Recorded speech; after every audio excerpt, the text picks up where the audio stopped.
Hey, welcome everyone back to the Dusty Wheel. I'm your host, the Innkeeper, and you've come to see us, our live call-in talk show all about the Wheel of Time. And tonight happens to be kind of a special night for us. Not only is it Watt Wednesday, our first kind of show of the month where we cover all the news, but it also happens to be the first show in kind of what we are calling kind of March Madness when it comes to episodes. We just have a lot of scheduled content creators and a lot of fun stuff we're doing. White Tower Podcast is coming up next week. Then we have Michael Kramer and Kate Redding with us the following week. We're meeting with Unraveling the Pattern, Reading the Pattern, and Watt Up YouTube channels throughout the month. So make sure you kind of stick around while you're here, subscribe, like this video, all the good stuff for the channel as we hope to continue bringing you this type of content. Now, that being said, that's not why you're here to hear that. You are here to talk about the Wheel of Time, especially with my two guests. So instead of doing any kind of big, long introduction here, let me just bring these two gentlemen into the show. Hey, welcome to the show, Rob Christianson and Daniel Greene. How are you gentlemen doing tonight? I'm doing quite well. How about you, Rob? I'm awesome. What is the state of fantasy news right now, Daniel? What would you say the state of fantasy news is? Right now it's kind of calm, believe it or not. We went from just an inundated flood in general to now it seems to be just a steady stream of good, solid fantasy news. It went from chaos to organized chaos, which I like. When it comes to, Rob, I don't want to say fake news, but how's Randland news turning out for you lately? What's the state of Randland news? Well, I'll let you know. I heard that I got added to a certain Trollocs grocery list, and that was kind of freaky today. So if I make it through the night, we'll be good. Yes, yeah. That certain Trolloc has been making some news of his own. Hopefully all of you out there have been checking out his Instagram filter, and I think he's trying to put it other places for everyone to use. It's been a lot of fun to see the cast doing that. I think we're going to throw up some poll question in chat for those of you that are here, because we'll ask you just a little bit about what your favorite cast Instagram filter has been so far with Narg's, with Narg the Trollocs filter. That's been a lot of fun. So, but let's jump into it. So, when it comes to Wheel of Time, we all have loved, at least for the last 6, 7, it feels like maybe it's 8 months now, just this kind of drumbeat of news that's come our way. What has been your, maybe from the last month, just in February, as you think about February till today, Rob, what has been the piece of news that's kind of been the most relevant to you when it comes to the Wheel of Time? I would say not necessarily like a news event that's been broadcast, but just seeing the cast engage on social media, especially like you said with that filter, it has been awesome. But just in general, like kind of get a glimpse of their personalities. I was thinking today it'll be interesting to see like we see Priyanka on there, like she seems like a pretty fun person, but then like to see her like totally in character will be night and day, and I'm just excited for that. Yeah, like what was your favorite Priyanka? I mean, there's so many Priyanka moments. Let's be honest. Like if you're following her on Instagram, there's like she's always all over it, and she has not only obviously it's for the show, but she's just really prolific. I'm also getting engaged in the other causes and other kind of thoughts that she has outside of the Wheel of Time as I read through kind of like her, her live stories. What is it though, kind of Wheel of Time related? What was I have one thought in my head, but what was it that she did? Was something she put out in social media that just, I don't know, was your favorite this last month? Personally, I loved like the posed photos with her two warders, Oh, yeah. It totally reminded me of that Seinfeld episode where George Costanza is like, doing like the erotic photography, and it was hilarious. It was good. And I especially loved Rafe's reaction to that. So. Yeah, for sure. I loved her when she was doing, I can't remember what she was singing, but she had like her hairbrush and she was in the, the makeup tent or something or whatever trailer, and she was dancing and singing to some song. Anyways, that was my favorite. She just shares those kind of behind the scenes, kind of more intimate moments. Is there a favorite, Daniel, that you've liked? Have you been following Priyanka's social media kind of stuff? I have followed all of them very closely because it's part of my job, and also massive nerd and just like seeing what they do. In terms of like favorite though, I love seeing. I like speculating how many times the cast attempted the filter before they got themselves. They could do like the hey moment, because that was not the first. that was number 12 before they posted it. Well, what was your? I mean, I saw yours that you posted. Was that your first one that you tried? If I was going to be the kind of person to retake it, I would have retaken that one. But for those who aren't aware, I got Land Fear, and I just decided to immediately tweet at Rand and be like, "Hey, let's get it going." That was good. That was good. So, I mean, I was excited that you got Land Fear. You were not excited, but I was. I was like, I will tell you, the first one I got was actually Matt, which I thought was really funny. I was like, but I didn't know you. Anyways, it's the reaction afterwards that's really awesome. And mine is just like really not a reaction. It was just like Matt and it ended. And I was like, that kind of sucked, but how do I get Matt again? Yeah, I needed to try that. So what was when it comes to all the news, Daniel, what was your kind of top piece of Wheel of Time related news that happened?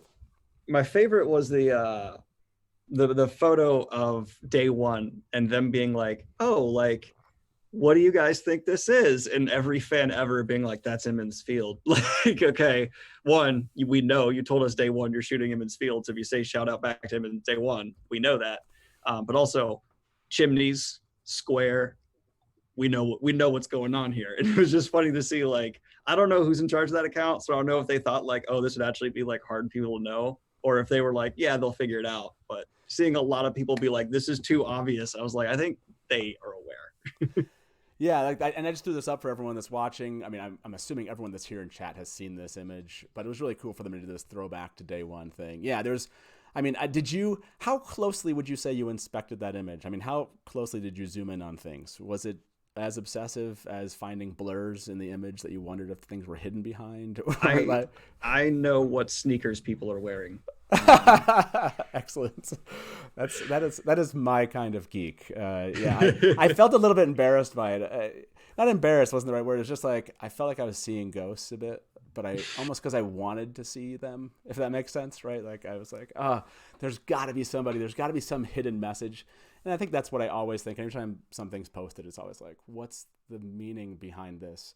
Like when Sarah posts things, I'm always like, there's got to be something. You know, she left some book page turned, or, you know, she scribbled something out, but maybe if you change the rotation of the picture, perhaps you'd find some. Anyways, that's how bad it gets in my head.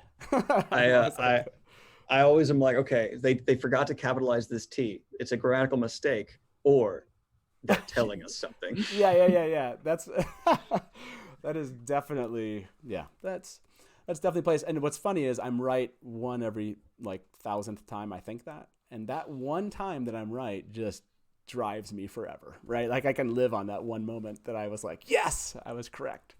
Rob, was you this day one photo? Was there anything that kind of stood out on it, or as far as what you saw in the picture, what did you think we were seeing in that day one photo? Well, at first, before I zoomed in and did the TV version of Photoshop, like enhance. Like I thought I saw a few white cloaks in there. So I was kind of suspicious, but it turns out they were just cold people wrapped in blankets. So it happened. Okay, so yeah, I did see. I think that was the first reaction I saw. Some people post like, "There's white cloaks here." I heard people say like, "Well, why are there train tracks?" Like I'm just like, for the cameras. Come on, people. Oh my gosh. There's definitely always tracks. I don't, there's literally called tracking shots. We should be able to put two and two together there. I love that. Why are there train tracks? That would have been a good one to hear. So there was a couple of the pieces of news. My favorite was, and it has to be the Portal Stone Waygate, whatever you want to think this is. I loved it. This picture that we put up here for the audience. The picture on the left is the picture of the Portal Stone that I like to say that our staycationing Wheel of Time fans found. And then the middle one is the writers where they were in Bali, and you can almost see just exactly what they kind of based this off of, it looks like. And the right one is, a little green screen action there that, stirred fandom. So for me, when I saw this, this image, immediately, I don't think I ever was convinced. Well, maybe at first I was thinking Portal Stone, but then once it just didn't match the description. And then this is one of the pieces of news that kind of drove me a little bit off or away from the cliff of they're going to go all the way to the end of the Great Hunt. You know, I was like, oh, maybe this is season 5. I mean, this is episode 5 and 6. Maybe this is the Waygate, you know, and I don't know.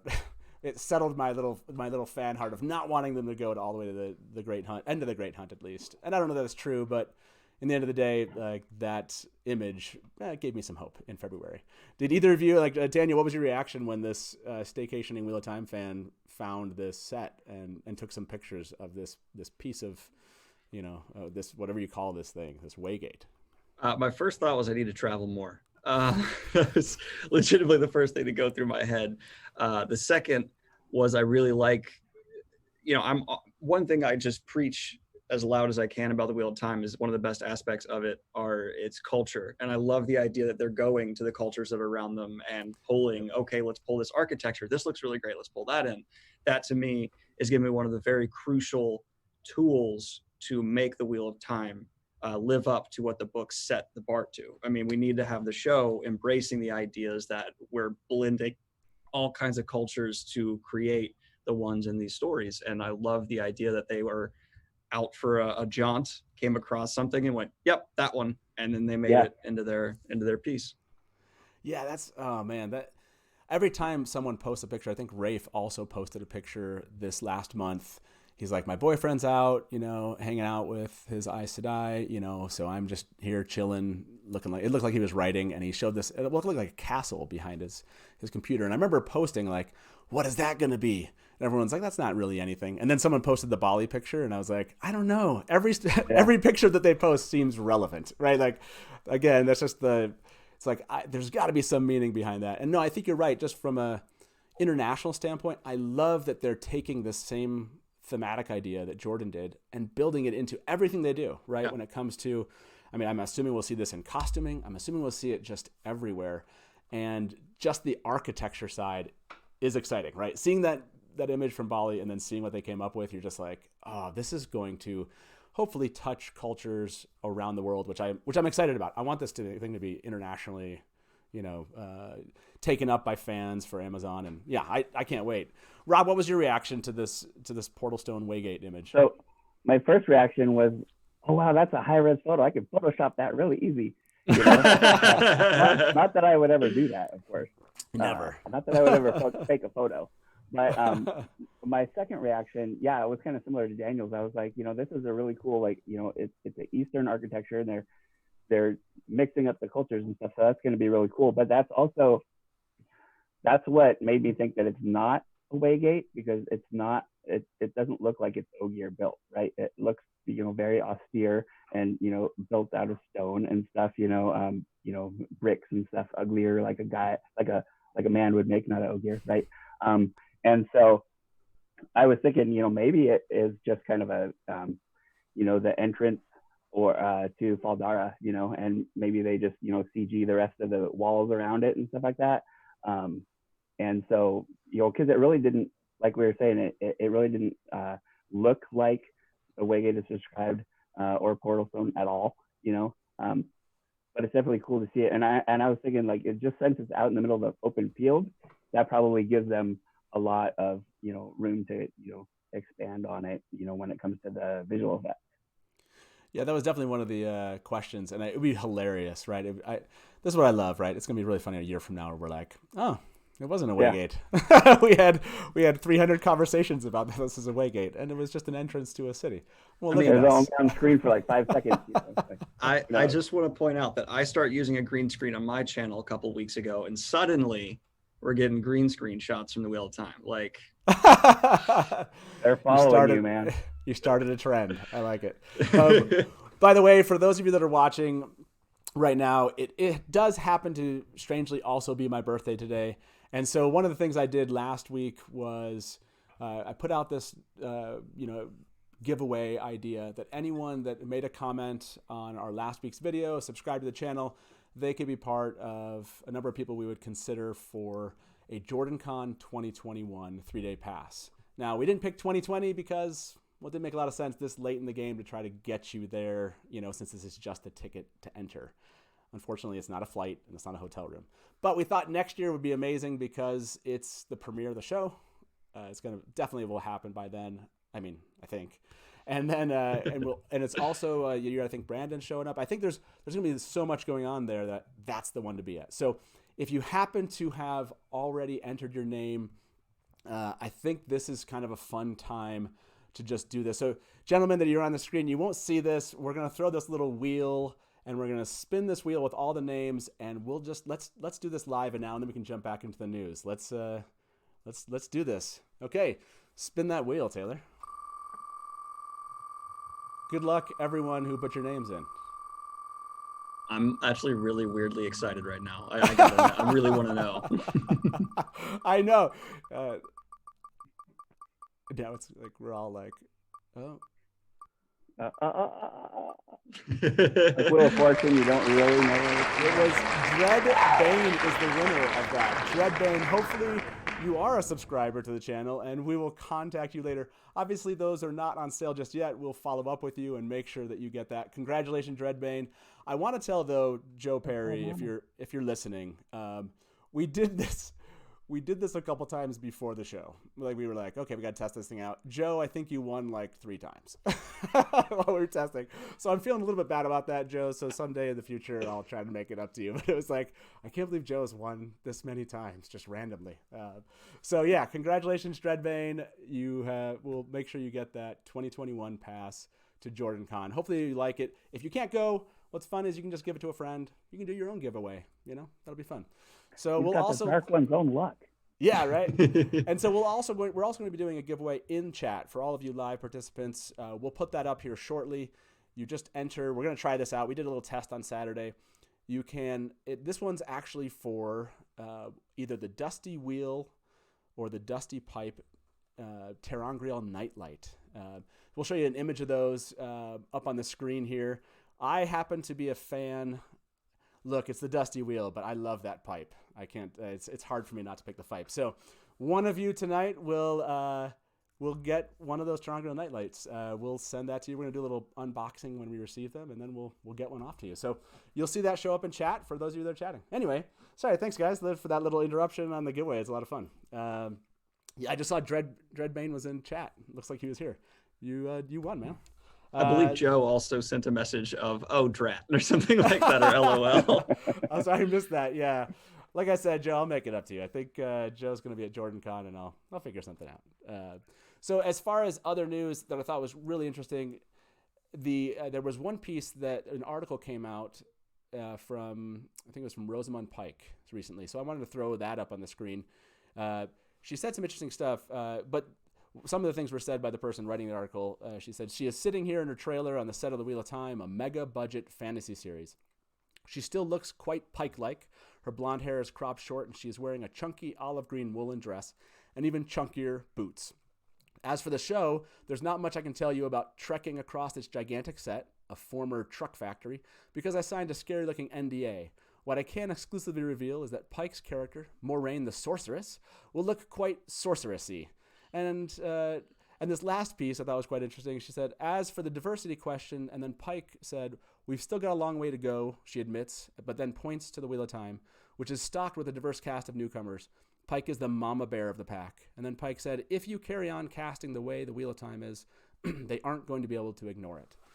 Did you gentlemen see this? I mean, Daniel, did you read this article? And what was your reaction to kind of some of these things that Rosamund Pike said? I like the idea that Moraine has some chunky boots on for kicking butts. Those farm boys get out of line. You need some weight behind the kicks. That's important. I mean, I'm always a little hesitant to read too much into things because this is like 4th level of removal. It's this person witnessing it has to be filtered through an NDA, and then they goes through their editor, and then they put it out. Right. I do. Everything there sounds good, though. I mean, mega budget just gets me all happy. I mean, I want to hear mega budget said right, left, up, and down.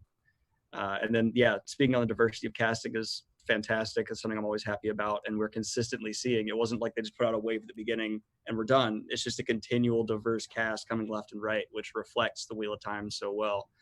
So it's nothing, I think, strikingly new, except for Moraine's got some thick boots, and I'm good with that. But yeah, I mean, it's all good from my perspective there. Yeah, Rob, what did you think about this? Was this big news for you as far as what we hear? I mean, even though, like Daniel said, it kind of got, I'm sure it got filtered by all sorts of people, which is fun because there's still great stuff in there. Yeah. What was your reaction to it, Rob? I thought it was exciting. I almost went and subscribed to that just to read more, but like everything that I saw said like, no, these are the only parts that were in the article that were about that. But I just thought it was great because she's the one person that I've been wanting to hear more from. But I mean, she's starred, she's got other stuff going on, she's got a new movie coming out and all this stuff. So, um, but that was exciting to hear. It was exciting. Yeah, the sorceress. We were all the mama bear, right?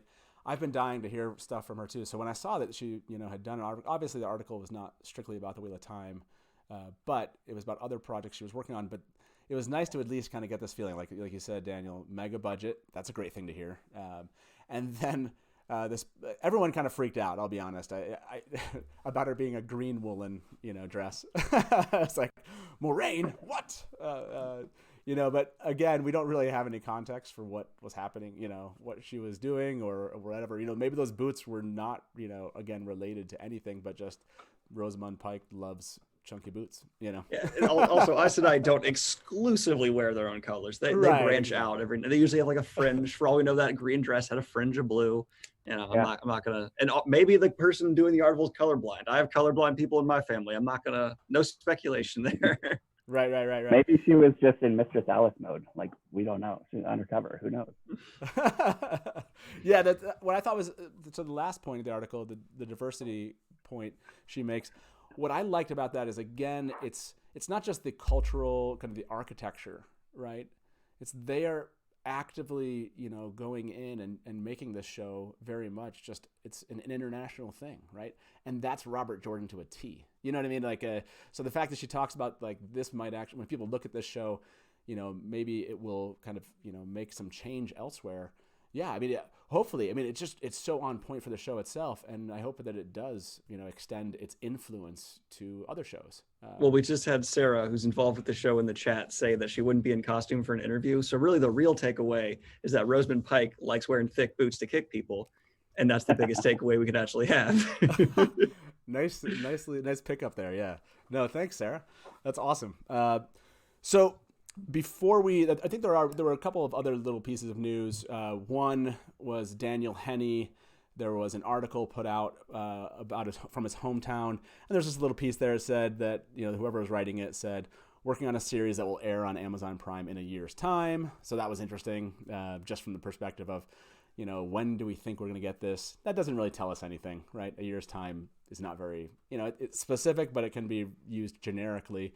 But I thought that was just, again, one of those, I don't think anyone really expected. Well, I shouldn't say this.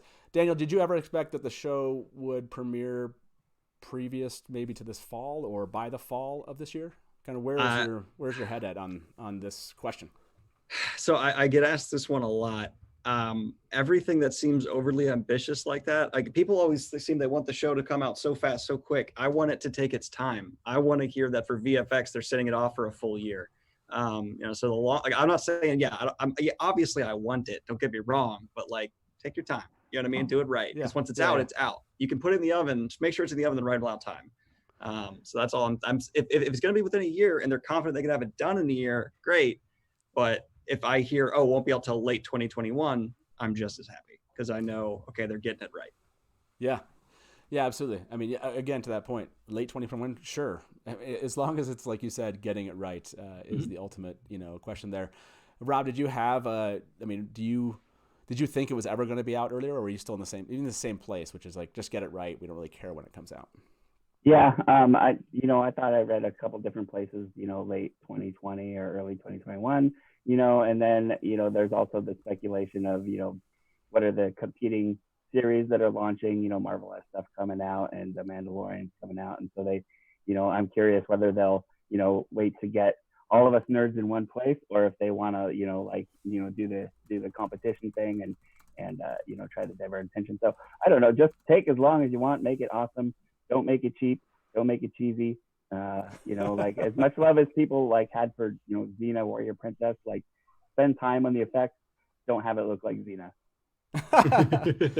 What's See, weird? Oh, sorry. Go ahead. Yeah, go ahead. I'm curious if they'll ever tie in marketing with like Cosmere things or stuff like that with the Wheel of Time show. Like, oh, if you get the book, there's an exclusive. Like, I'm always curious. Like, are they going to ever line up with Brandon? Is Brandon ever going to come in any way, or is he pretty far divorced from it? That's kind of stuff I'm constantly. Can we get a Brandon cameo? I'd pay $1,000 to see a Brandon cameo. That'd be awesome. Where would you want him to be? What would be your Brandon cameo, and where would you put him? Well, there's like some like the Aiel's being hung in the cage or something like that, and the kids are throwing rocks. I just want Brandon to be with the kids and just throw a rock or something. Wow, yeah. You want like a fourth wall breaking Brandon moment. You're like just in, not even in costume, just in Brandon outfit. You want a Brandon outfit, yeah. Holding Oathbringer in one hand. Yeah, that would be okay. So I wouldn't mind actually seeing that as an outtake. That would be awesome, right? As far as other news, I do want to bring up these two pieces. One of these had to do with Daniel. So, Daniel, early in February, at least you posted, you had achieved, I think we have an image of this, you had achieved 100,000 subscribers on YouTube. So I wanted to recognize you. Congratulations on that. It's an amazing accomplishment, and you've gone even far beyond that in just this last month. Like, what was the moment like? Did receiving the award actually make a material difference to you as compared to just when it happened? Like, was that different, or was it just when it happened, it was just that was the moment? So the honest to God truth is, when I hit 100K, I had a horrific anxiety attack. I just was immediately like, oh no, like it's so much realer now. And then I realized I had told people I'd live stream, so that it was me desperately trying to get in shape for the live stream. Luckily, my dad was there and helped me out. He was like, you got it, got me in shape. And then when I got the award, it was kind of the other side of it, where I was like, now I'm feeling good. Like, I don't know, the award felt good. Maybe I have an ego, I don't know. But yeah, the award definitely felt good. And it was really interesting. I can tell you though, for some reason, as soon as I did hit that number, like suddenly the numbers mean a little bit less. Like every milestone, like I hit 110K, and the only thing that I've wanted to do, and now I'm like not caring as much about the views or the numbers in that sense. I just want to make sure my quality reflects that milestone now. That's all I'm really focusing on, is I want to make sure every video people watch, people go, okay, I get why this guy has this following. So that's the only pressure since then that I've kind of been under, is like, double check the editing for once, which I never do. Interesting. Yeah. That makes a lot of sense, that it would be some kind of mark where now you feel, I mean, it sounds like it. You're saying you do feel this kind of, it's this extra pressure sitting on your bookshelf over here as you look up at the award and you're like, it's staring at me. It's staring at you. Yeah, this makes a huge difference. Yeah, no, I absolutely, I can imagine that it's just like right now, right? As you start off building content, but when you get to a certain place, it's like, no, now I have to hold the line. If not, always continue pushing it and exceeding it. Well, yeah, go ahead. The biggest pressure is now I want to use my platform to help as many other people out as I can that I know make good content. And then I want, like, at the Dusty Wheel, I want to bring that up. You guys are making something incredible here. It is the most unique Wheel of Time content on the platform, no question. You've basically made a live chat NPR type radio show. It is so interactive. It's wonderful. Like, this is the kind of stuff I want to carry up with me. So there's also that. And then I also, of course, there's every time I review an author book, they'll send me like, hey, my sales went up. And I'm like, great. I hope you're a good person and everything works out. And, there's a little bit of that as well. But I also just am really afraid people will realize I'm just a guy in my office yelling at a camera. Maybe I don't deserve all this. Yeah, there's definitely an imposter syndrome when you do this kind of thing, right? Like, by the way, thank you very much for what you just said about the show. Like, in the end, it's like, yeah, we're really excited about this. And at the same time, afterwards, I'm always like, I don't know, man. I don't know. Was that okay? I'm always asking my family, like, was that an okay show? So yeah, no, I feel that a lot. Rob, I want to throw these images up. I don't know if everyone that's watching knows kind of your work, but let's look at some of the Randland's only reliable news source. Rob has amazing talent when it comes to graphical design, and hopefully all of you have seen this. And if you're not following the Weekly Wheel News on Twitter, you should. This is just a sample. This is just, and I don't know if we have that second image. Okay, so this is a little bit me. I like the second image because this is what Rob put out today. And there's a skinny innkeeper who launched his first online theological seminary of Randland. I love that. So thanks, Rob, for showing us into your graphics there. That was hilarious. Sure thing. Nobody is safe. How much time? Okay, so you don't have to tell us all your secrets, but how much time does one of those take you? One issue probably takes me maybe 2 to 3 hours. Wow. I have it down pat because I've created the templates already, ahead of time with the layout and everything. I've been using Photoshop for like over 20 years, right? So like I know like all these tricks, and I got like my placeholder text where I just have to, copy and paste from my Google Keep file over, that because I write the ideas down during the week as they pop in my head, right? And then I'll just take some of those and I'll copy and paste them into the text field I already have there, and find a funny image. Maybe I got to Photoshop some stuff together. Not that I would ever do that again, but they go pretty quickly actually. That's very impressive, by the way, because I feel like I sometimes spend 2 hours on just a YouTube thumbnail. I'm just not happy with it. I'm like moving text over and like, no. And I get done. It's like 3 hours later. And my wife will be like, so what did you get accomplished? And I'm like, there's this image that I'm putting on a video. It's amazing. And I'm like, I didn't really do much there. So it's awesome that you put that together. 2 to 3 hours. I thut you were going to say it would take you a day. I don't know. Yeah, no. And it's just a hobby thing. Like, I have a full-time job. I can't be doing that all the time. I just have to train myself to stay off of Twitter when I'm working. Yeah, exactly. No, it's awesome. It's awesome. And I hope you keep on doing those, the entire year of those. I mean, how many have you done now? I mean, have you counted them? I think, the last time I was looking in there. So this week's was number 20 for this year. And, a year is 52 weeks. And so 72, this is issue 72. Wow.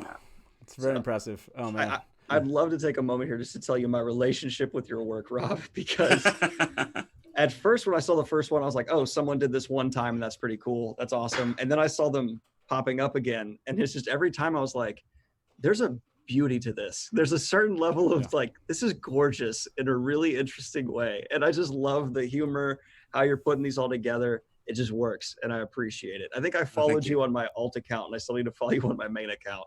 So I appreciate your work. Yeah, thank you. I mean, even Pip showed up in one, a few months ago. So that was hilarious. Yeah, they're beautiful. They're beautiful.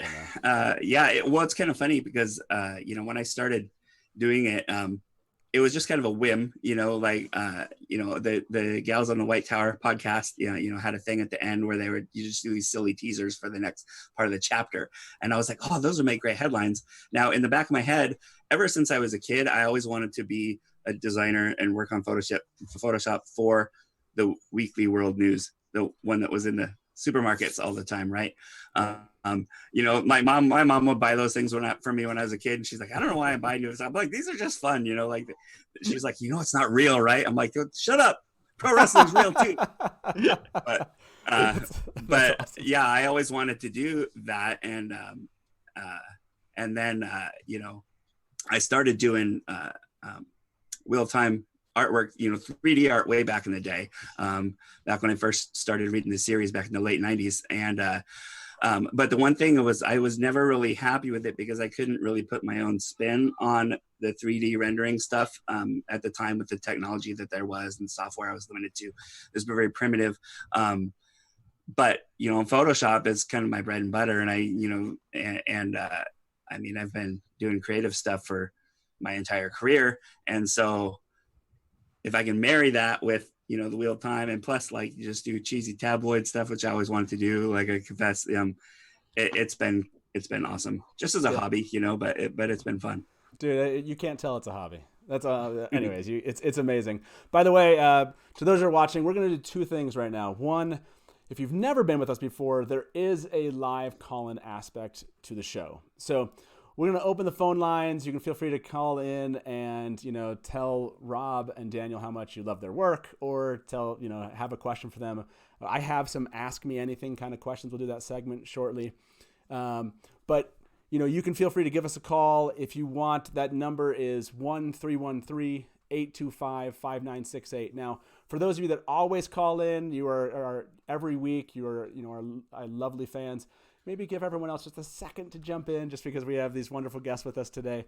And so for other callers, but certainly jump on in if you want to give us a call, make a comment about the news from this last month, or make a comment to Daniel or Rob. Now, that being said, while we leave that up and see if anyone decides to jump in, we were also going to put a little giveaway in chat. Like I said, the ter'angreal nightlight that I showed you for the images before, you'll see a prompt show up in chat, and it'll ask you to type something in. I can't remember what it's. I think it's like ! Raffle. Don't do it yet, but and that'll show up, and we might even throw a poll in chat here in a little bit too. So those two things are happening right now. Like I said, feel free to give us a call, and also, you'll see a giveaway come up, and that will automatically happen over the course of 15 minutes, and somebody will walk away with a ter'angreal nightlight after this. I'm excited.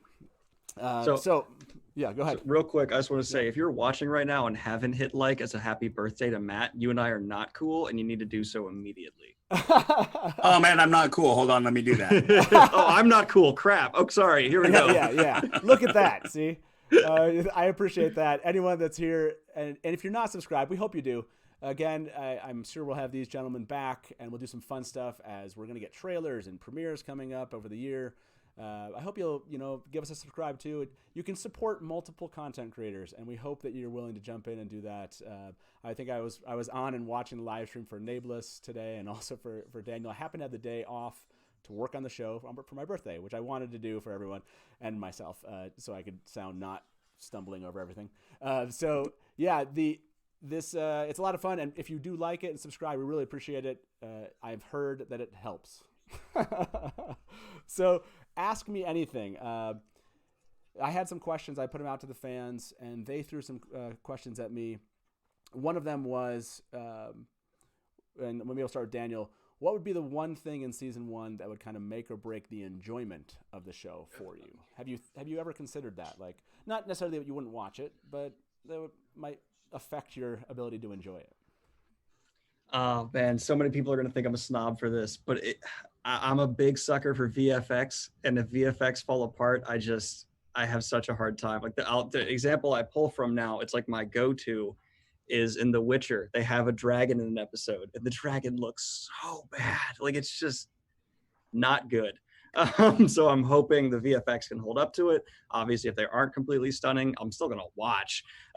But I really need, like, give me that HBO Game of Thrones level stuff going on for me. That's really important. Yeah, I think that one's come up a lot. I've heard that one, and I think I have to agree with this, which is like that would. Again, I'm gonna watch. I watch Legend of the Seeker. I watch all this stuff. I'm okay with admitting this stuff. Like, I watch these shows, so I will watch most anything on the sci-fi fantasy realm. I won't necessarily enjoy every moment, but I will watch it. So that I would watch the show. It would affect my enjoyment on the VFX side. I do want to add, a note real quick, where VFX for me goes beyond just the visuals as well. Sound design, enhancing what you're seeing, is also so important. And I see sound design being so crucial for channeling to really hit the audience like it should.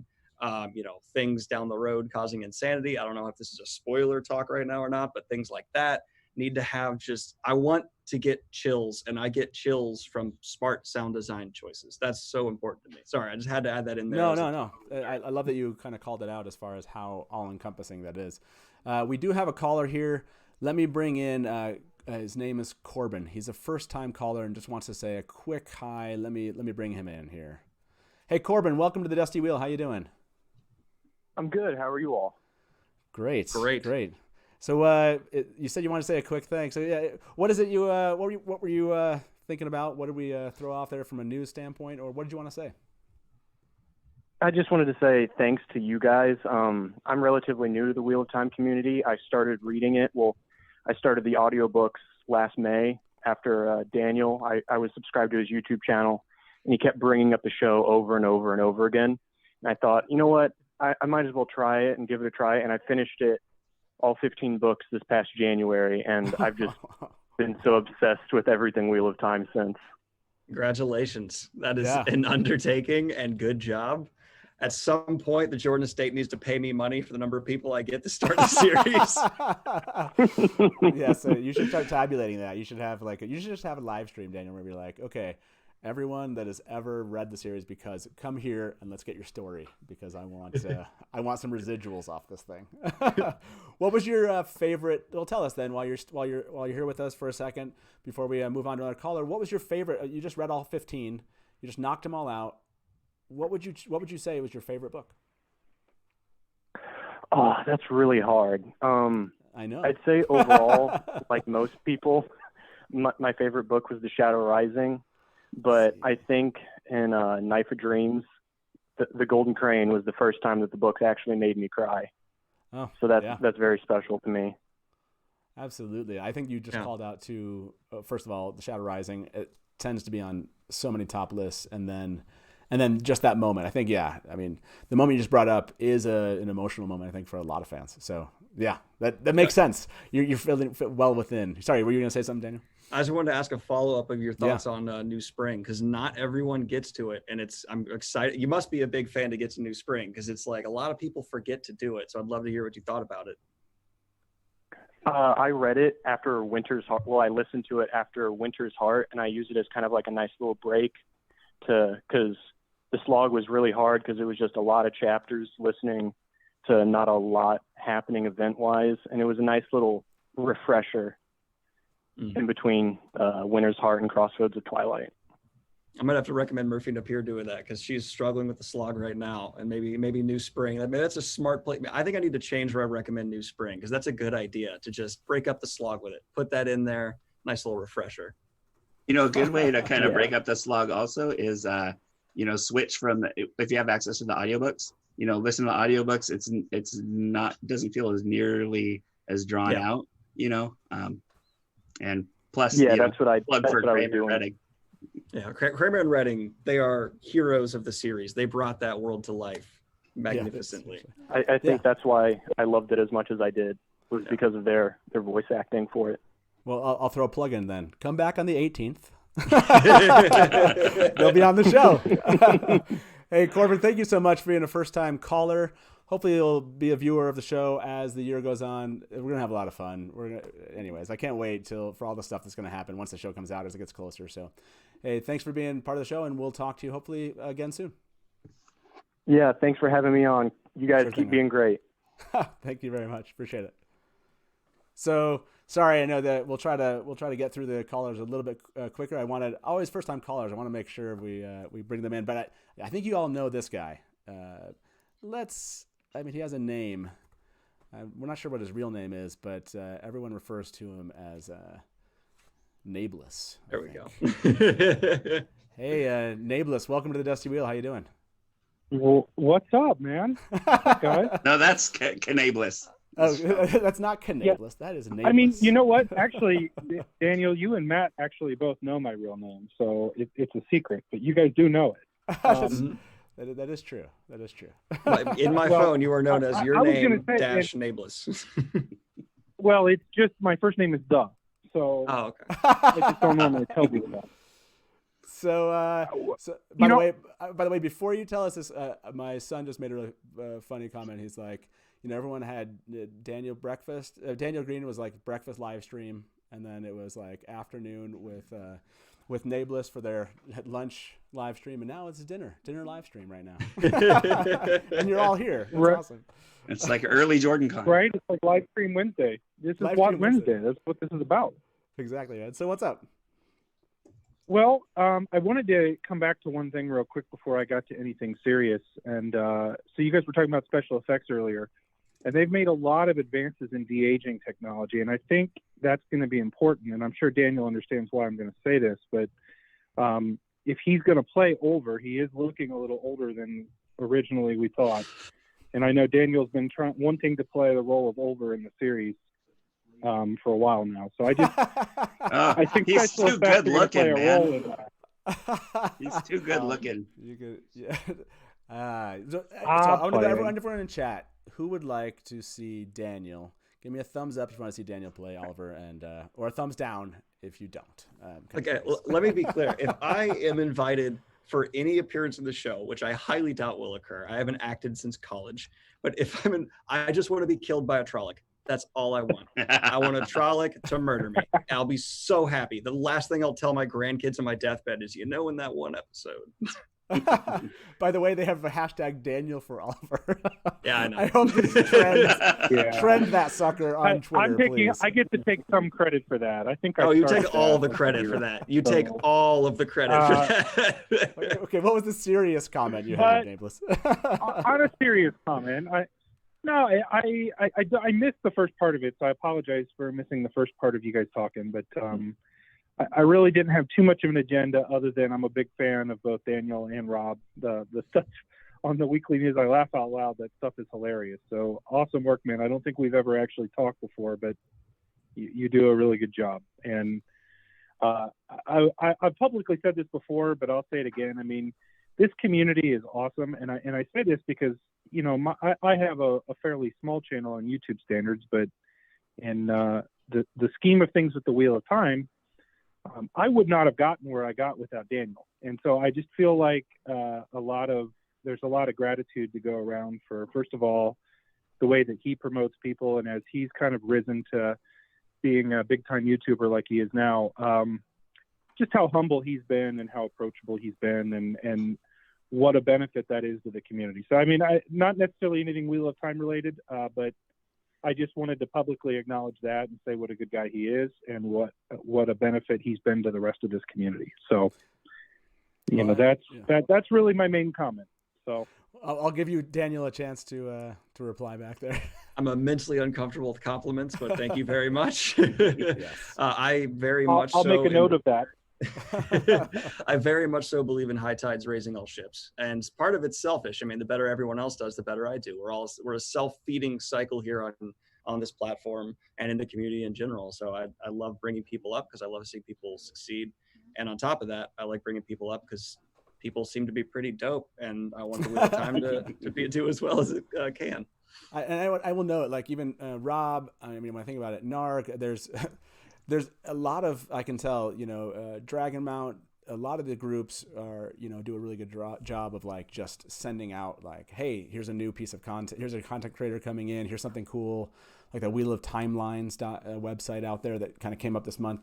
So that, yeah, absolutely. I think it's really nice to see that the community in general is doing that over Twitter, Instagram, whatever it is. But certainly from a YouTube perspective, and both of you gentlemen have been great as far as talking about this show, coming on the show, calling, showing up a chat, and I can tell how many fans you have, because every time you go into the chat, I can always, we're talking about something, and then it's always like, Daniel, Nabes, and which is awesome. I'm like, oh, sweet, So I really appreciate both of you doing that. So Nabless, thank you very much for calling in, man. It's awesome to have you. And great live stream today. I enjoyed it. So. Thank you. Yeah, take care, guys. Yeah, you take care. Bye-bye. Let's bring. So I don't want to leave Lancer. I think last week I kind of left him hanging out a little bit too long, but yeah, let's bring Lancer in and have him say hi. Hey, Lancer, or Norm. How you doing, man? What's up, guys? Daniel, first off, congratulations on the 100K subscriber. Very cool. And dude, I gotta say, man, that okay, there's no way around to say this, dude. That drunken green screen episode was so goddamn hilarious. I damn near fell out of the chair because you're just, and this over here, and this, and wait a minute, what, and over there, and my God, that was, and you guys, if you have not seen that episode, go see it. It's just hilarious. I don't even know how you put that on there, man. That was just, wow. And by the way, Lancer, I cut out that I posted it to Instagram, your rant from last week, and I'm gonna get it around a couple different places. So hopefully you saw it there. I'll get it on Twitter. I'm gonna cut it down to like maybe a minute, but great rant from last week. Was there a piece of news before we let you on? Is there a piece of news that came out in February that was kind of like your top Wheel of Time news that you want to kind of talk about? That's what I also say quickly. Thank you. I appreciate it. Oh yeah, absolutely. Oh, and also before I answer your question, Innkeeper, Rob, your posts are also laugh out loud great, man. They are just awesome, top notch, blending in real world stuff with Wheel of Time. That's just awesome.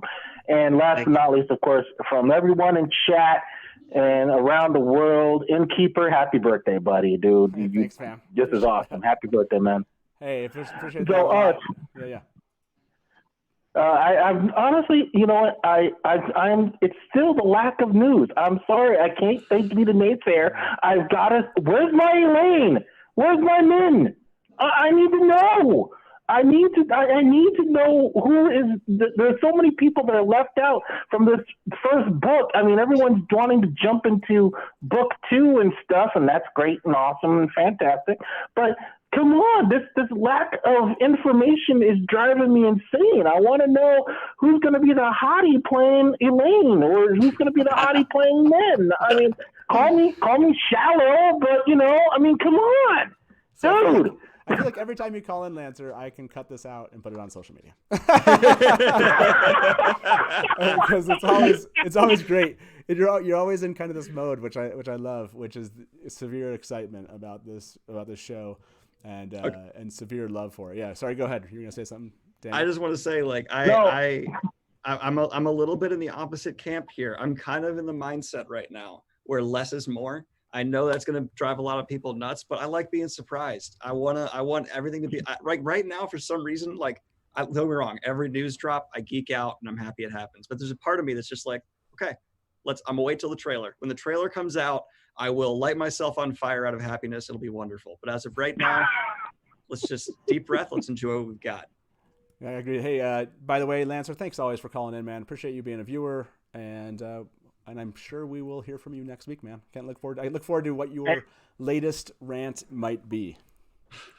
Well, hey, when you do your rant rave again, I'll be there. It's gonna come back in a couple weeks for sure, man. Hey, we'll talk to you soon. And happy birthday again, man. No, I really appreciate that. Great for you. Thank you so much, man. See ya. Bye-bye. All right. So we have a couple more calls here. David has been waiting for a good 15. Let's bring him in here. Thank you for waiting, David. Yeah, David, welcome to the Dusty Wheel, and thanks for waiting. How you doing tonight?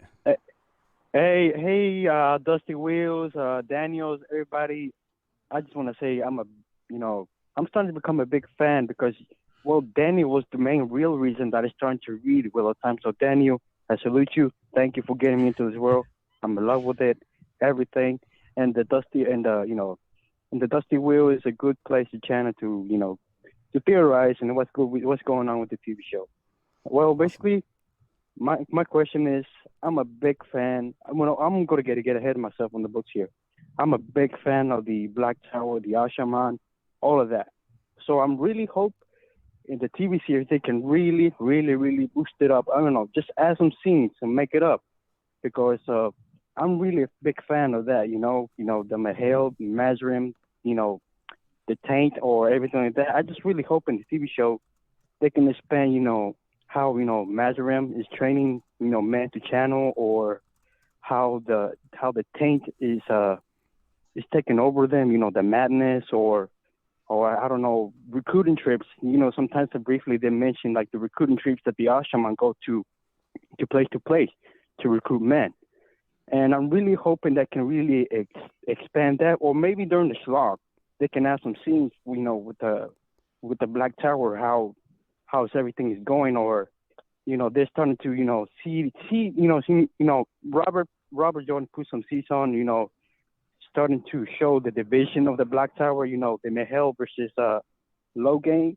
So I really, really, really hope, I really hope, I don't know, Race Junkins or anybody can really expand that, because if you read a TV show, you see that it doesn't mention, a lot of times the Black Tower and everything like that and the reunification. So I really hope they can have some cool scenes of the Black Tower. You know what I mean? And to this point, hey, Rob, when it comes to the Black Tower, is this one of the places where you hope for the, Rafe and his team to expand it, assuming we get there, right? If we get to the Black Tower, are you hoping to see that piece, kind of just like David explained it, really expanded from what we see in the books?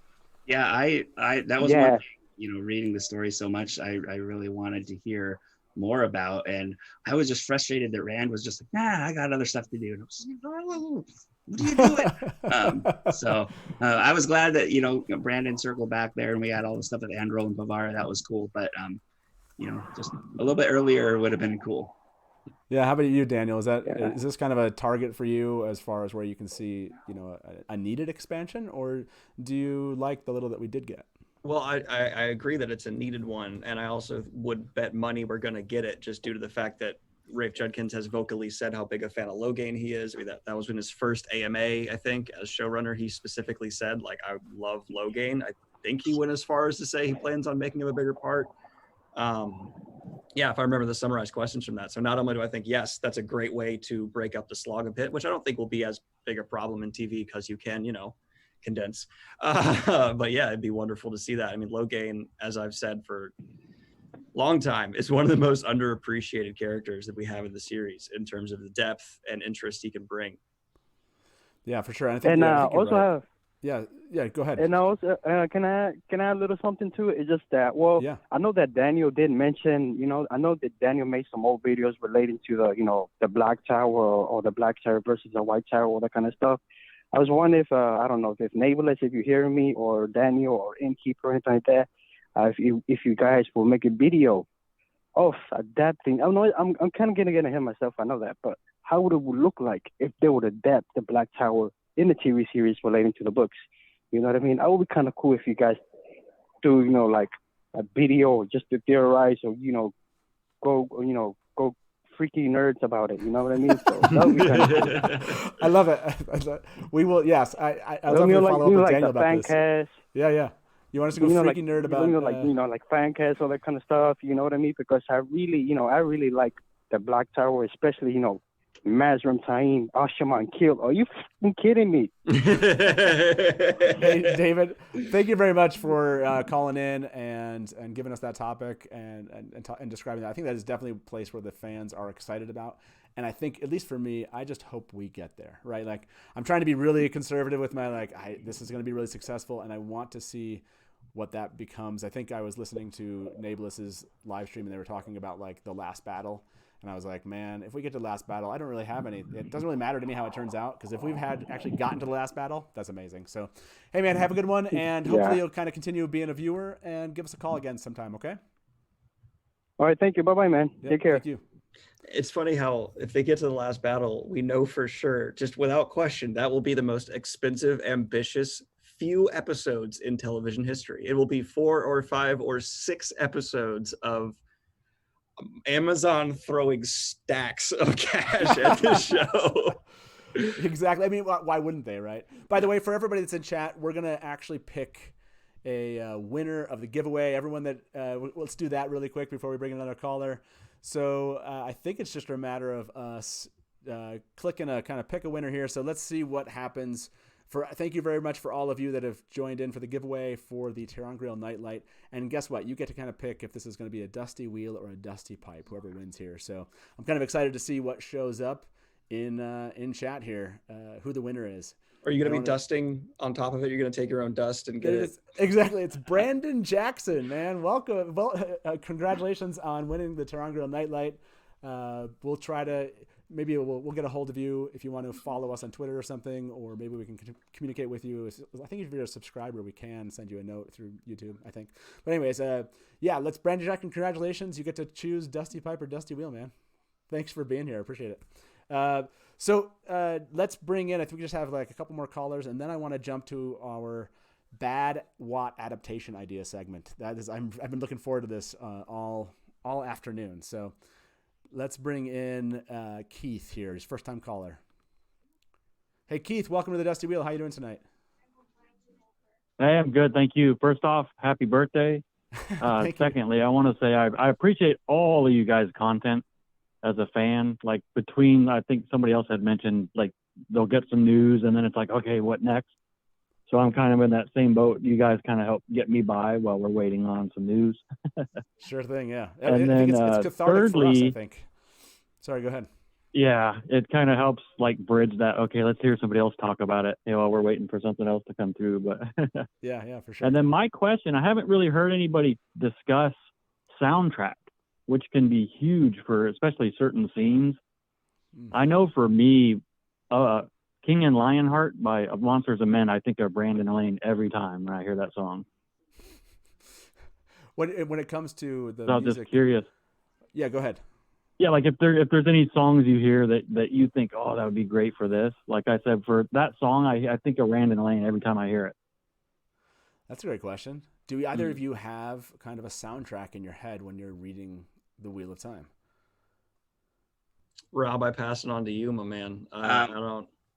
I don't, just because I think, like it's a lot of times you'll see, fantasy shows or sci-fi or whatever, and they get, they put some sort of a modern music in there, right? But then that kind of dates it after a while. You kind of lose that authenticity. But I think the original score could be huge. I'm a huge fan of, background music and things like that. Less the pop stuff, but more, like just think of like Lord of the Rings or Star Wars, what they would feel like if you pulled the music out. It adds so much atmosphere. But I do think that, hearing like the tavern music will be a make or break issue also, because, I want to hear some, hammered dulcimers and 12-string bitterns or whatever those are. Yeah, that's a good question. I mean, I'm assuming this is going to be an original score. And there is I'm kind of curious what everyone in chat, like, what is the soundtrack you're hearing in your heads when you read The Wheel of Time? Yeah, go ahead. I know I was talking with someone recently about this, and I can't remember who it was, but I think what I put forward was whoever scored Blade Runner 2049, because I am obsessed with that movie's soundtrack, should be in charge of scoring The Wheel of Time. But I think they've recently, I think I at least heard a rumor, or it was released, that whoever is scoring it is out there. At least someone sent me something, but I get fake stuff all the time. So I don't know. But have you ever seen Blade Runner 2049? The soundtrack for that is spot on for the level of grand scale that captures the right feel for me for Wheel of Time. Yeah, it was. Oh, I think Joe it's David Buckley, right? Now that is that who it is? Yeah, I think it's David Buckley that actually is involved there. But yeah, Blade Runner 2049. I'll have to go check that out. Now, I know that's what. Now I have to go check that out. Hey, Keith, that's a great question. You kind of stumped us there, which was awesome. We were like, shoot, this is a video waiting. Yeah, because even songs that aren't in the actual movie, but songs that like I'll hear that I'll think of things in the books, or something that's not in the series, but I'll think of it. But I'm even looking forward to hearing like the Jack of the Shadows and stuff the way they do it in the series. Because there's some really good ones on YouTube. I think who is it? One of you has, I think it's Nameless. Somebody has one playing in their intro, I believe. Yeah, it's the music from Reflections of Sound. They put out. I think they're probably like 10 years old or something like that. I don't know if those guys are still around, but they did. Some of them are really good. In the kitchen and I'm down at the bottom of the well. A lot of those really awesome songs. Yeah, sounds like Tinker. Naples. Yeah, somebody has Tinker. I think Tinker in the Kitchen that plays one, or that has on their intro, I believe. Yeah. See, in terms of songs for individual characters, every time I see Lan, I just think ABBA Dancing Queen. I just bops. Too many Watt dance parties. Hey, let's. Hey, Keith, thank you very much for calling. Yeah, I'll let somebody else get on here. I appreciate it. Hey, thank you. Thank you. Soon. Yep. Bye. So I want to jump in. I know we have a couple more calling. I want to hear, Daniel, your bad Watt adaptation idea. Let's start with you. What is your if you had like what's your worst Wheel of Time adaptation idea that you think that you came up with? I think I just hit it pretty hard with every time Lan walks in, just Dancing Queen starts going. But for me, I have a classic here that I've had since I did my original Wheel of Time casting video like 2 years ago, where I just said the voice of Luce Theron and Rand's head, Gilbert Godfrey, make it happen. Gilbert Godfrey, this is my favorite idea. Classic Aladdin. Yes, I'm kind of curious what everyone says in chat. Like, what's your worst, your bad adaptation ideas? I want to hear these. And can you beat Gilbert Godfrey as the voice of Luce Theron? I don't know. Ilyana! Like it totally changed the whole complexion of the show for me if that was the case. It'd be awesome. Oh man, I would love that. What was yours, Rob? What did you come up with? Winter Dragon. Oh no, wait, sorry. That's not what I meant to say. I was gonna say, okay, so in the darkest timeline, Sony and Amazon Prime are both bought by Disney, and the Wheel of Time is changed to a musical with cute cartoon Buddy. Follows the characters around all the time. Oh man, that's almost. No, is this cute cartoon Buddy in the vein of like Jar Jar? No, a cute little marketing ploy that they can make into Happy Meal toys and stuffies and all sorts of stuff. Like Baby Yoda's working for the Mandalorian, man. Baby we Yoda know that show's gonna be until we die because of Baby Yoda. Yeah. Sometimes they can be pulled off good. Like I loved in what is it, Moana, the chicken. With the eyes looking the other ways and stuff like that. But, who was it that does the chicken? There's a famous actor does the chicken noises. Is it Alan Tudyk? Is someone famous is doing that chicken, and that makes me laugh so much harder just knowing there's a famous guy in there going. Yeah. Kind of like Vin Diesel playing Groot, Yeah. Some of these answers are so great in chat, man. Oh, Jar Jar Binks is LTT. I love this one. I love Betty White as Lanfear. Like that just ruins it. That is terrible, Brad. That's your worst birthday present ever, isn't it? That is my worst birthday present. Yeah, that's terrible. You just don't do that. Betty White is great in every role. Her and Danny DeVito could do the entire cast for all I care, and I'll watch it. Yeah. She'd be a great Mistress Halfor. Oh yeah, Sarah just brought up the fact Tad that. Slane. So for those of you that are going to JordanCon, let me bring this up. We have this thing called Looney Theories panel. It's hilarious. It's fun. And one of the ones we came up with was The Wheel of Time as a musical. It's an amazing theory. I'll post it through the Theoryland channel. I'll go back and kind of look that up. It's amazing how well it works. And that's the beauty to Looney Theory and the Looney Theory panel is it has to work. It just has to be nuts, crazy. There's this edge. And the panel is just all about getting the audience involved in helping us ride that edge. And last year's was... The Wheel of Time as a child's birthday party. It was amazing. Like I need to actually just do a panel just explaining that one. I'll put it out there. So yeah, if you're going to JordanCon, I think we'll actually try to live stream that panel. So if you're not, but yeah, Looney Theories, it's a lot of fun. Just come have fun with us. And then I'm gonna steal that bad adaptation idea. I love Betty White as Lanfear. Now that you're pointing this out, Dana, was maybe she could pull it off.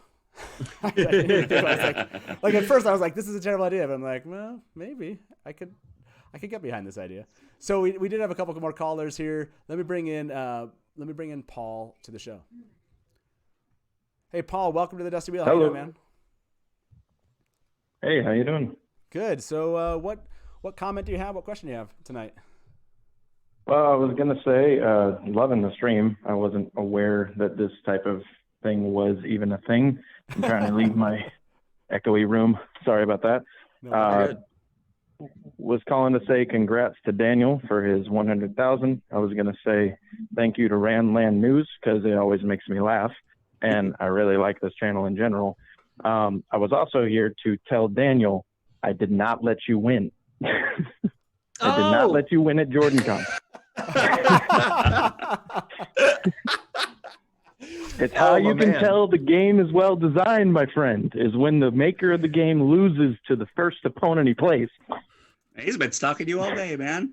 I am so excited to hear that. All right. Well, as long as we're down to play a few more rounds, I'm there. Don't worry. I don't like card games, but your game I will play for like 6 hours and take like maybe one bathroom break. I got all of Dragon Reborn done. So now we're on set 3 finished, and I'm starting to work on set 4 as soon as I get a breather. But I will have it at the con if anybody wants to play. I was also going to tell you guys if you wanted to sit down and at least try it out. I tried to make a game for the Wheel of Time. Awesome. Oh my gosh. Yeah. No, I will look you up while we're there and come over and yeah, I'd love to learn this. By the way, we're going to do a panel on JordanCon. Should say a show here in April. It's going to be kind of a tips, tricks, and secrets kind of thing. And so yeah, I'm collecting some stuff for that. It's gonna be a lot of fun. And for those of you that are interested in JordanCon, maybe we're going to go next year. We're going to go through kind of, in essence, a behind the scenes look at what you should know going in. It's going to be a lot of fun. And this could be it. We'll mention your game for sure. Oh no, we also, like last year, me and my wife, we figured out the buddy system. Just find someone and kind of latch onto them. And if anybody that's been there before, because we helped out a couple of our friends last year with that, because they didn't know where to go with panels and everything else. And it turned out awesome. We still talk to them pretty much once a week, and we live 3,000 miles away from each other. That's awesome. It's also the kind of place where you can just go up to anybody and ask them anything, and they'll be so helpful and so nice, just consistently. Oh man, I'm looking forward to it. JordanCon is only weeks away, and it's going to be a lot of fun for those of you who are going. And like I said, we're going to try to do some live streaming from there. So if you're not there, it's still going to be hopefully some fun for you. So, hey, by the way, Keith, thank you very much for calling. Oh, sorry, Paul. I don't know why I called you Keith, but thank you very much for calling. It's okay. Yeah. I get called different names all day. I hope you come back and keep watching, man. In my head, I refer to you as the card master. So. Hey, we'll see you. Just call me Green Hat. That's what everybody called me last year. So. All right. Hey, man, have a good night. Bye-bye. All right. Thank you. Bye-bye. So we just have two more. They've been waiting on here. So let's bring Glenn in. He just wants to say a quick hi. Let's bring Glenn. Glenn, welcome to the Dusty Wheel tonight. How you doing, man? Good. Happy birthday.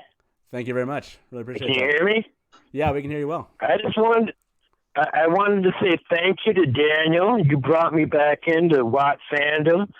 I had kind of gotten out of it for a long time, and about a year ago, I stumbled on Daniel's channel and started watching stuff. And by watching his videos, I started getting suggestions for all these others, like Nablus, and started watching Nablus. And next thing I know, there's the Dusty Wheel popping up, and then Wide Up popped up, and Murphy Napier, and everything else. And here I am, and every week I'm watching the Dusty Wheel. It's like my addiction. That's good. We'll keep on trying to feed it. March is all about feeding your addiction, Glenn. The wheel weaves. And Daniel, I love your channel, man. I especially love your unboxing videos and your whole, please don't let it be a bomb stick. Really, you get me giggling every week, man. I promise you that is the most genuine version of me anyone has ever seen. That is 100% me just, all right, let's go. There's no formality whatsoever. By the way, Glenn, I sent one of those videos. Go ahead. No, go ahead. I sent one of those unboxing videos to a friend of mine, and he immediately subscribed, and he's addicted to your videos now, too. Well, I'm glad to hear it. Thank you so much. You're welcome, man.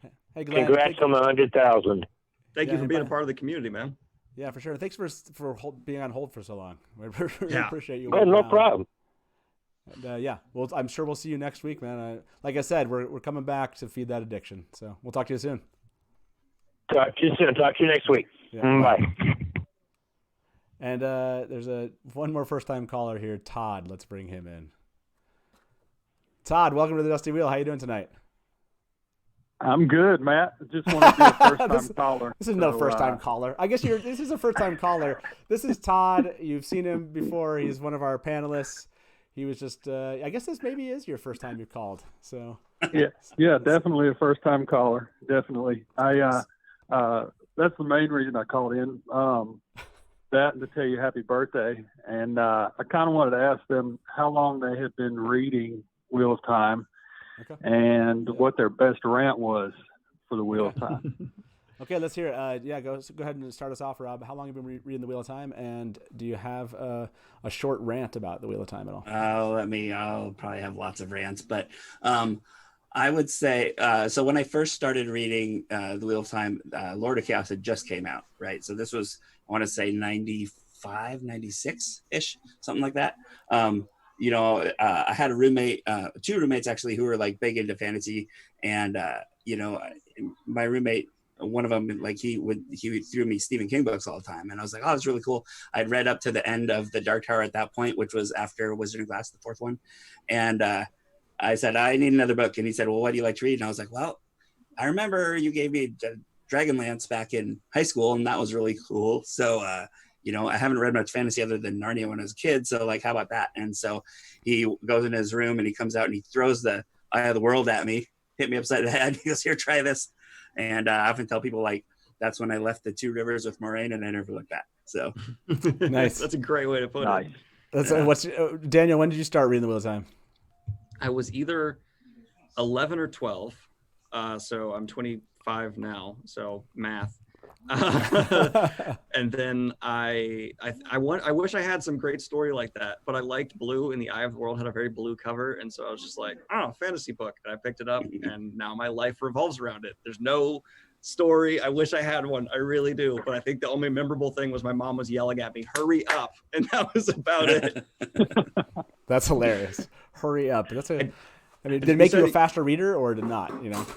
I don't know if it made me a fast reader, but I do have a good rant story because it almost ended a relationship I had. After I finished Memory of Light, the girl I was dating at the time in high school asked me, like, what is this story? Like, you constantly are talking about reading these books. She was like, just describe like the first book for me. So I got to Fires of Heaven until she left. I described the plot of The Wheel of Time from Eye of the World to Fires of Heaven until she was like, I gotta go. Just left. Nice. Yeah. I remember specifically, I was like, no, you gotta understand this box plot line, and then she was just out. That's great. That's a good one for sure. Yeah, I think I've told this one before. My wife didn't even know that I read books, so she found out eventually. She didn't know you could read. She didn't know I could read, exactly.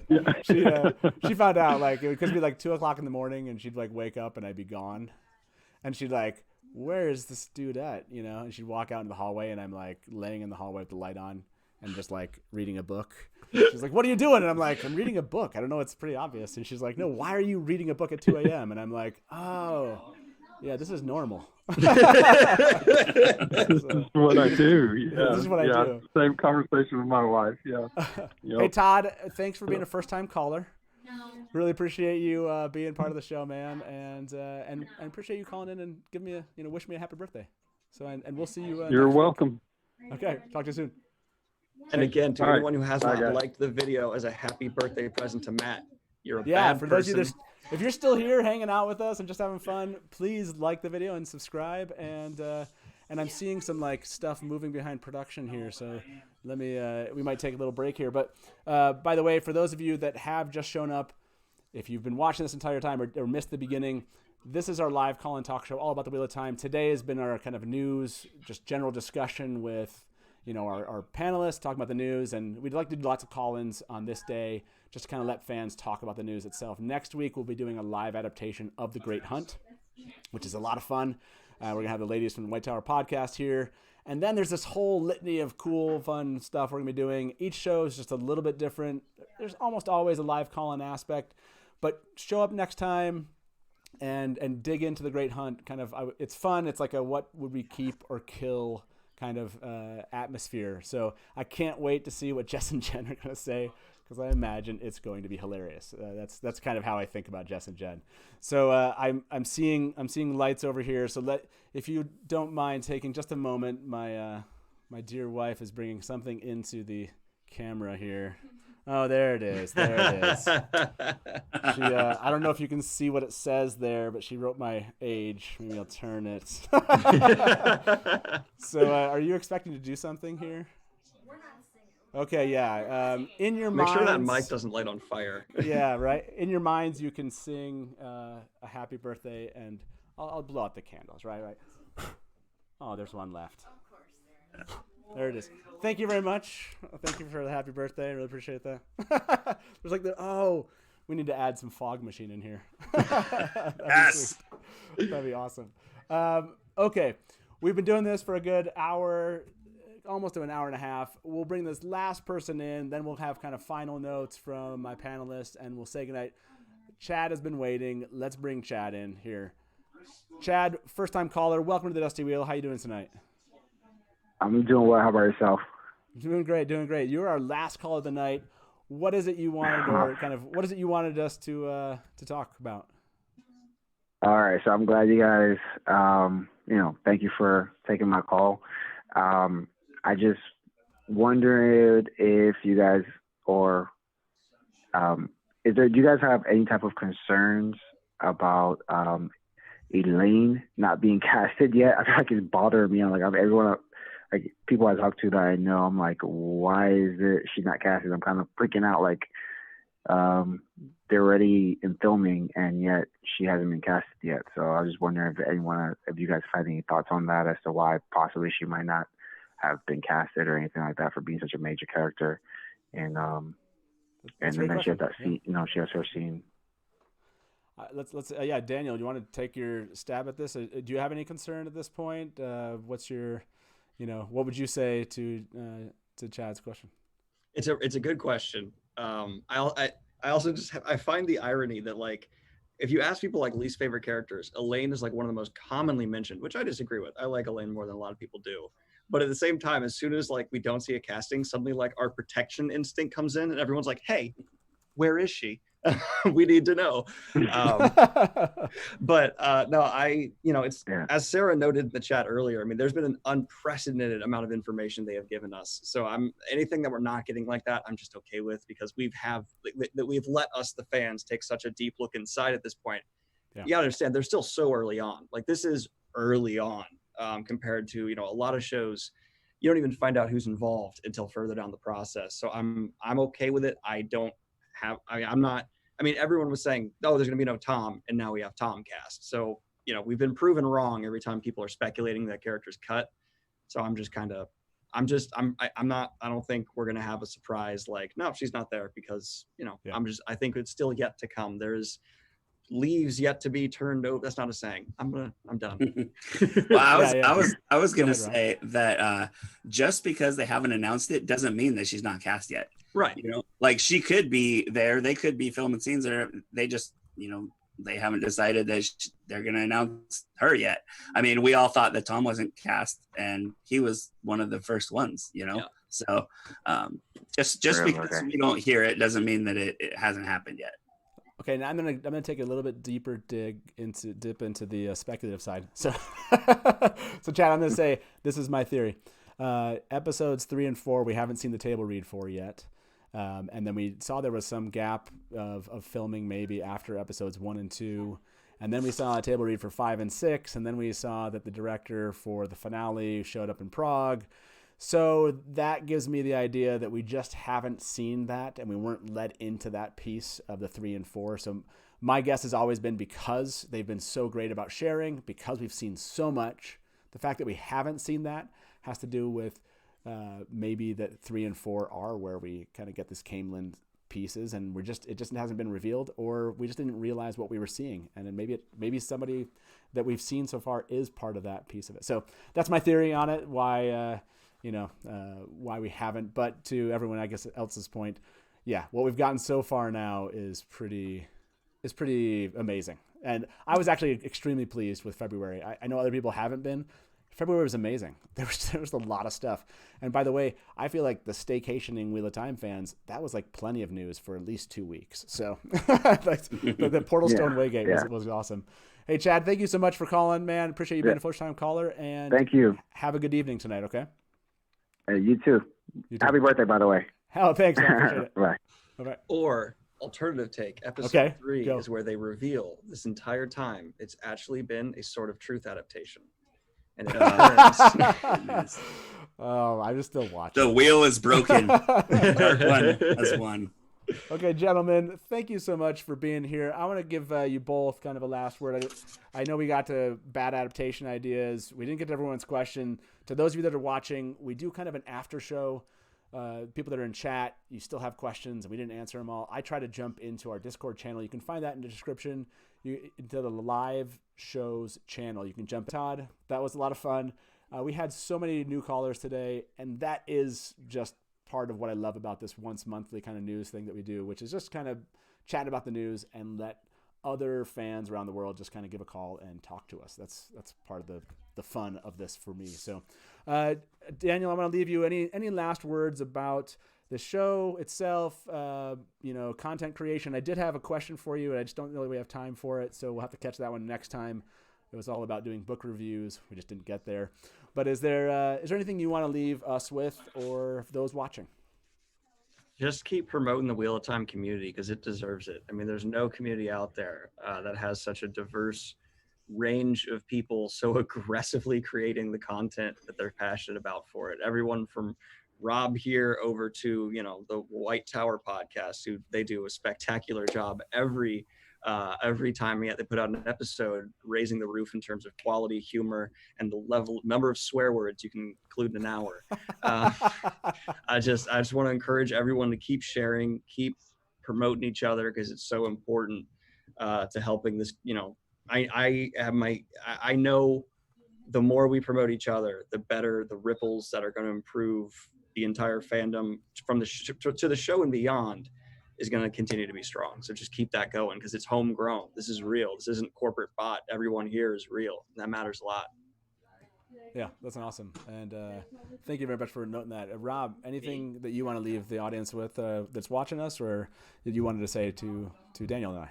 Well, I had a would you rather for you guys, especially for Daniel. Okay. I want to hear Would you rather get one more Wheel of Time reread and then only be able to read Terry Goodkind for the rest of your life, or go blind and never read again? This feels easy to me. But go ahead, Daniel. You ready for this one? I'll read the Wheel of Time one last time and just draw it out forever. And then that's the problem solved. I'll just do a sentence a day, and then I'm good. And every sentence will be worth it. See, you're so much smarter than me. I was like, I'll just read Goodkind. It's fine. I thought you were just gonna say I'll just go blind. I'll take Goodkind over blind. I'll be like, I can see. To me, I can just imagine. You can pretend it's the Wheel of Time. Yeah. There's a lot of similarities.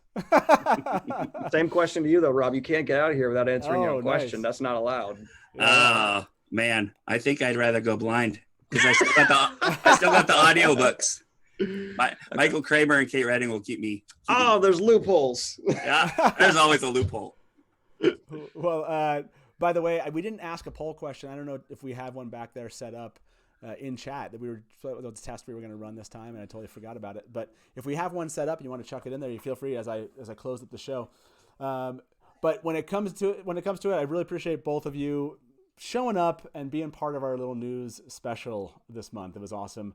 And I appreciate all of you for showing up to our channel and for liking our video here and for subscribing. And I want everyone to know that that next Monday we just might have an announcement for you that I think you'll like. So on that note, good night. And as we say around here at the Dusty Wheel, smash to black. If you want news and rumors that appeal, welcome to the Dusty Wheel.